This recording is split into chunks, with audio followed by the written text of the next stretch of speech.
Hey Pete, what's up?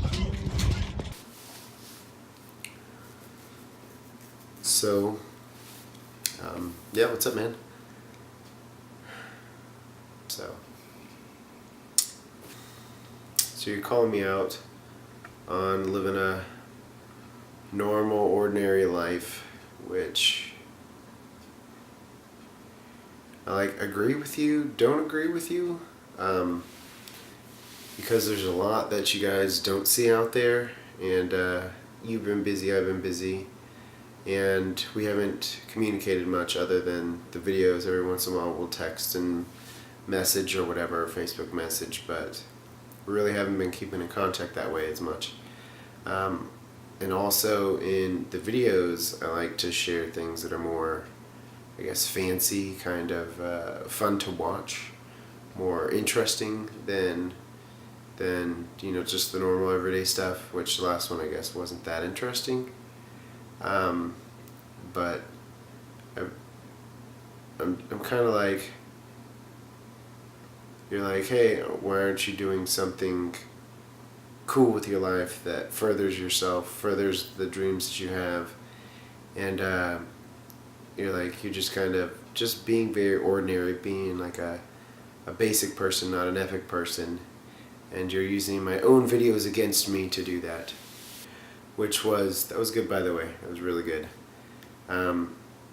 But you're kind of forgetting that I'm in grad school. Now, grad school is not glamorous, and it's not like, hey, let's put a whole bunch of what I'm doing in grad school on video for YouTube, because we don't want our 2 viewers to fall asleep during this.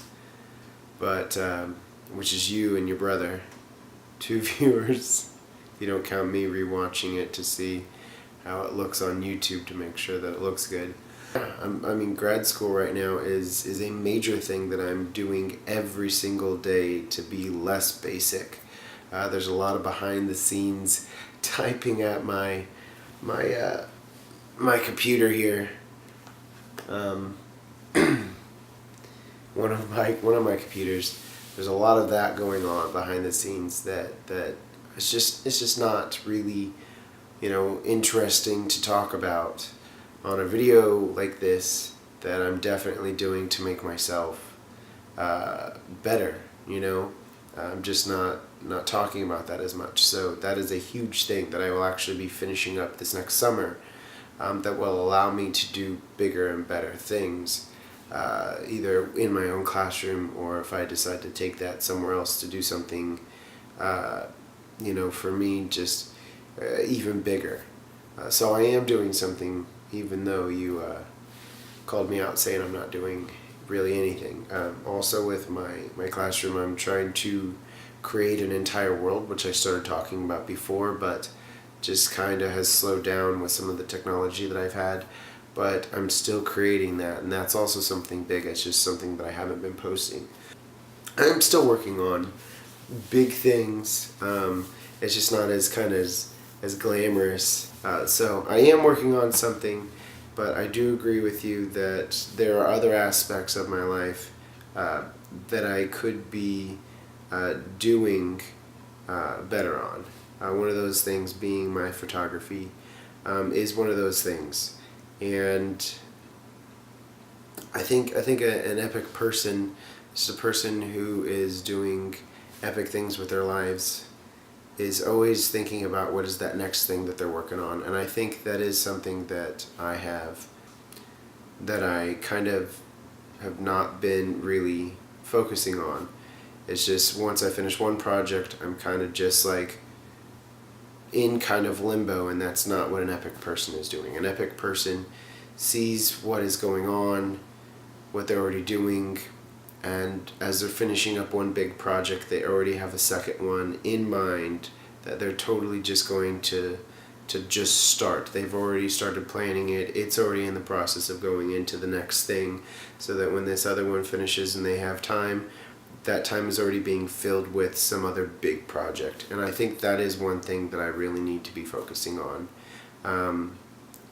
Like I said, I've got these other things going, but I don't have that next big idea.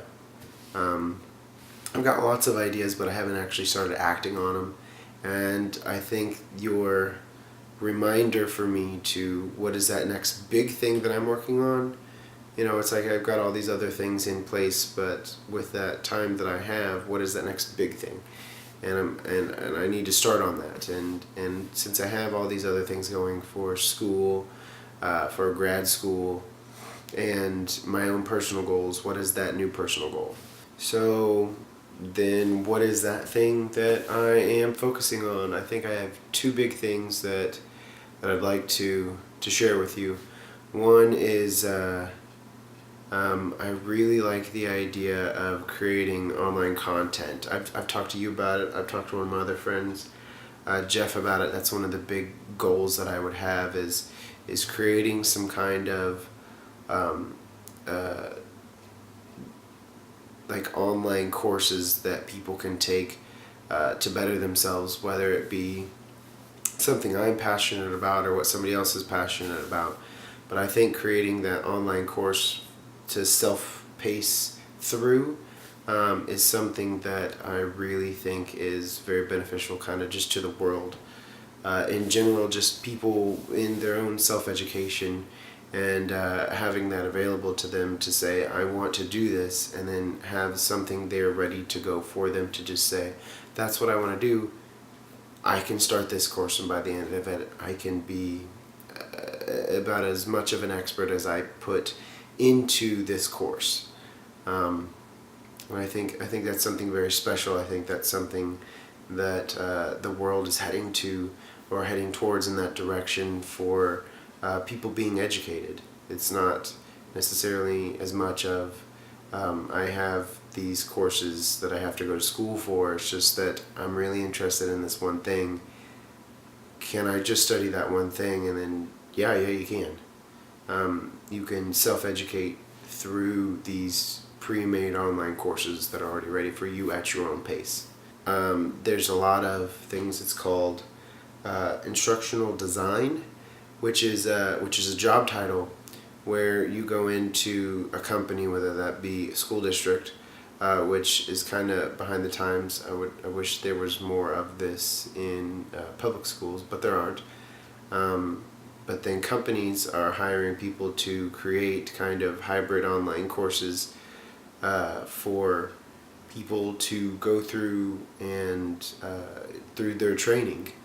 And I think I'd really like that. There's a lot of video making, which would be fun to do because I love doing that through Photoshop, through Illustrator, using the camera that I'm using right now, green screens, just a whole bunch of cool stuff, After Effects to do lots of cool animations. I mean, it's just, I'd really like to do that. If I could do that for the school district that I'm in right now and just create videos for everybody, I would totally do that. Let's start making our own content for the courses that we already have at our own school. I just think that would be fun, but that's not something that exists right now. So working on downloading some free trials of learning management systems, updating my resume to be able to broaden my horizons, to be able to do as much as I can with this degree is another one.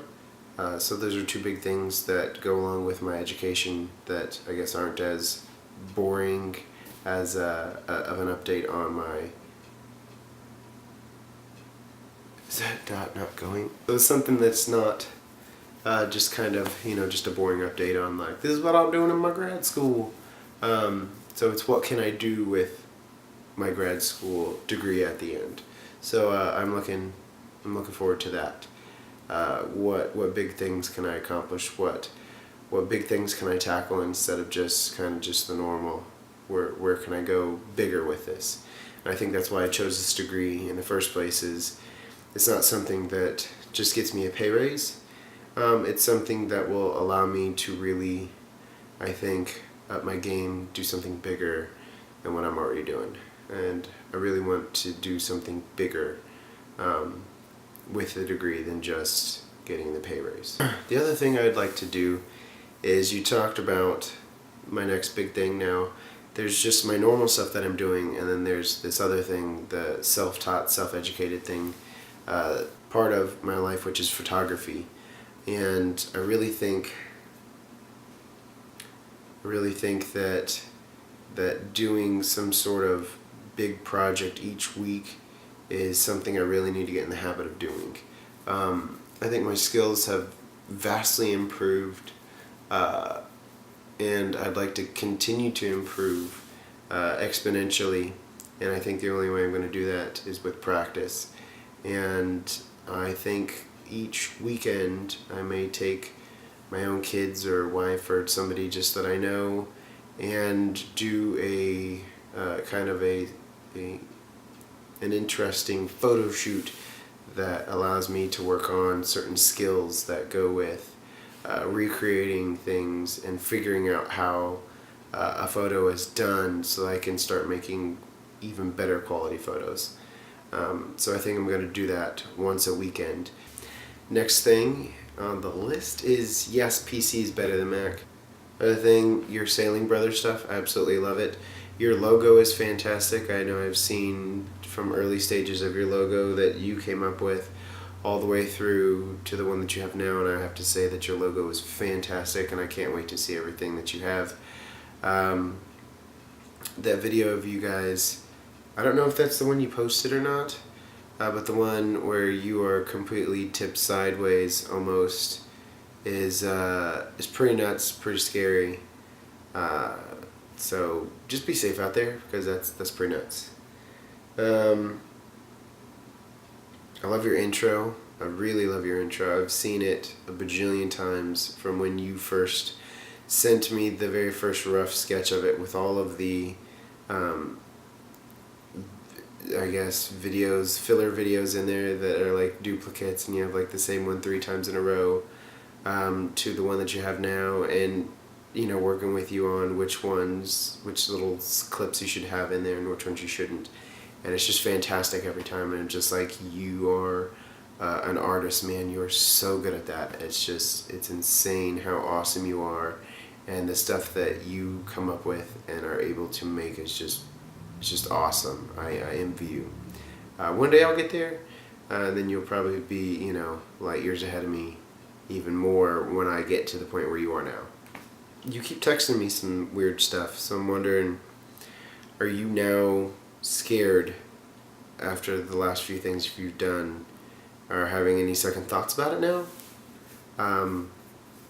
Yeah, let me know what you feel on that, which I feel like you're going to in this next video anyway. You asked me about music. You were saying something about Imagine Dragons and Young the Giant. I've been a fan of Imagine Dragons for a long time, since Radioactive came out, and their music video is just fantastic. And I love all the music that they put out since, and they're a really good band. I haven't really dug deep into them and all of their music. I've really heard just kind of their mainstream stuff. Young the Giant, you've sent me a couple stuff. I really enjoy it too, and all the upbeatness and all the happy things. There is that feeling of you listen to the music and it just feels good. But I am a sucker for a group where each of their songs, from beginning to end of the song, tells a full story, and I just love that story piece, that I have a story arc of characters going from beginning to a change at the end, and I just love that. And one of the things that I really like now is my Pandora list called Chainsmokers. It's the band Chainsmokers, and a lot of their music really has those big story elements in them. And some of the other artists that come along with that station also have that in it. And actually, I have, hold on. I got an email from another one. Got a group project going on. Where's it at? There's a couple songs in here that I've just been like, man, those are really good story elements. There's Scars to Your Beautiful by, I'm going to butcher this name, Alessia Cara.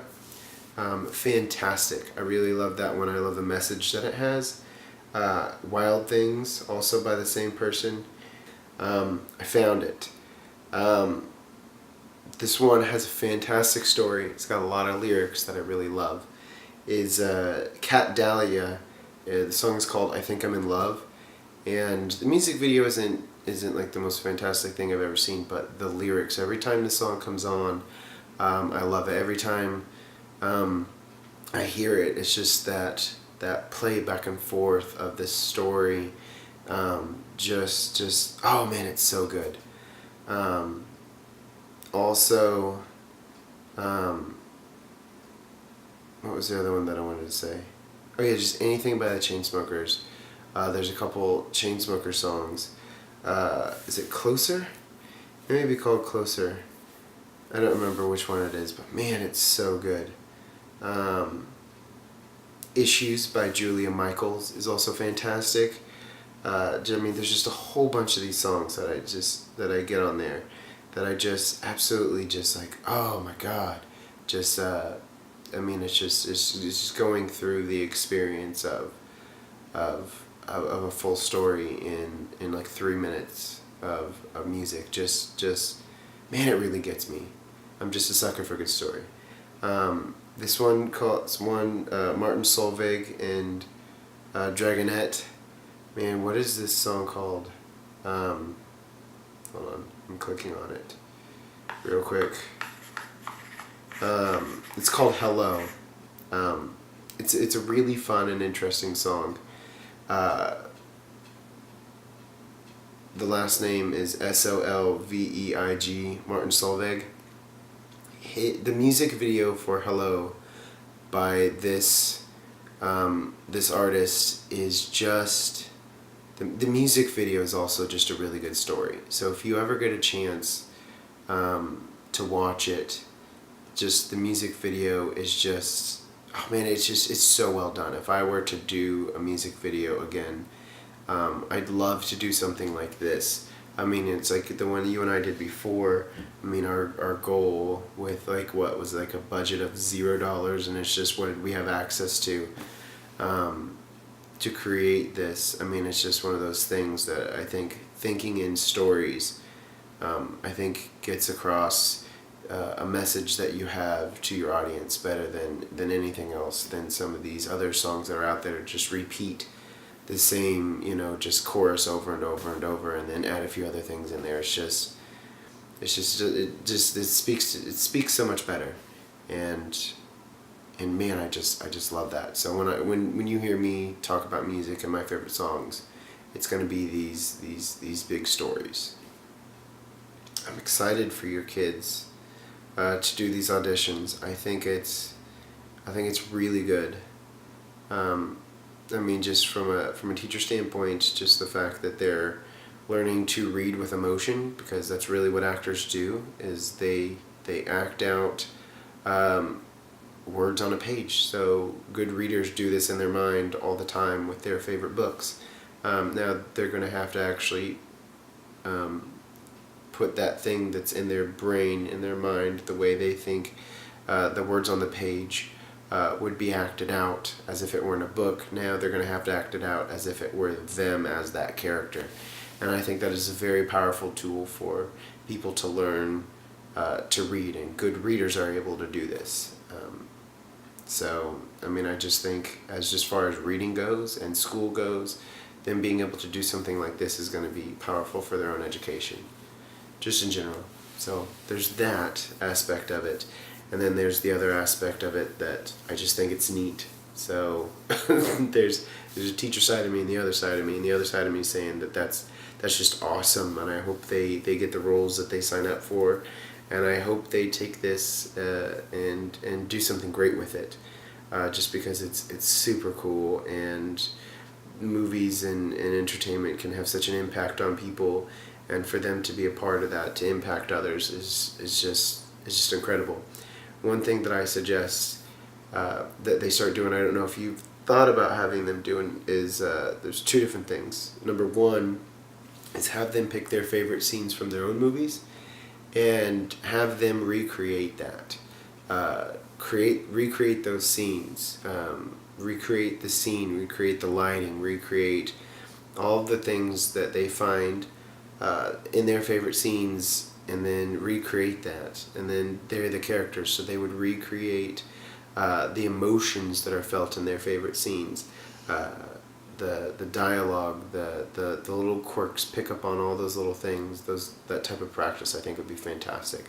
That's something I would love to do. Is start recreating my favorite scenes from some of my favorite movies. Like Fight Club, or I guess I can't recreate Batman because I don't have a bat suit or anything like that, or the VFX should do that. But some of the other things, just scenes from your favorite movies, and just start diving into what makes those greats, what makes those characters great, and have them do that. I think will really help them in their little acting careers. Also is have them start making their own movies. Have them make like a 2 to 5 minute movie that they want to shoot, and then maybe once a week, or once every 2 weeks, or once a month, have them have at least the two that are really interested in doing this right now is one creates one, and then they make that one together, and then the other one will come up with a little short movie that they want to do, and then the other person has to be in that movie as well. So they're both making movies every other turn, kind of like our $1 million movie idea that we were talking about, only they do it on a much smaller scale with them. I think that'll definitely help hone their skills, and they can learn to edit, and then they can start coming up with how lighting really works. So their first ones will just be very basic, and then they can pick something to work on each time, and they can start making their own stuff, so that by the time they are old enough to really be doing this for a living, even by high school, they'll already have this huge, massive grasp of how to tell stories visually, with dialogue, and then how to create great story arcs. All of those things, it's just something that, especially with a dad like you, they could already start learning that stuff. You don't have to go to school for that if you have a dad that's already, in that, and they're interested in it. So I think just let them creatively make some stuff for fun, and then after they do a few of them and they find that they really like it, you can start pushing them towards, well, start trying this and start trying this, and I think that'll be fantastic. Man, I wish I would have started doing that at their age, and we had the accessibility to do these things when we were younger, but we just didn't have it. I mean, if they wanted to, they could do it on their camera, even not camera, that is camera, on their phone. Just put this up, and then start doing their own little videos or whatever, and then start graduating to better equipment, and let them edit on one of your 1,000 Macs that you have at home, and just put, they could start on something easy as iMovie or Final Cut, and then move on to Premiere Pro, and I don't know. I think it'd just be pretty cool. So have fun with that. Maybe one day I'll get my kids to do that. I've got one that likes to be in the spotlight, so we'll see if she wants to do this. But that's what's up.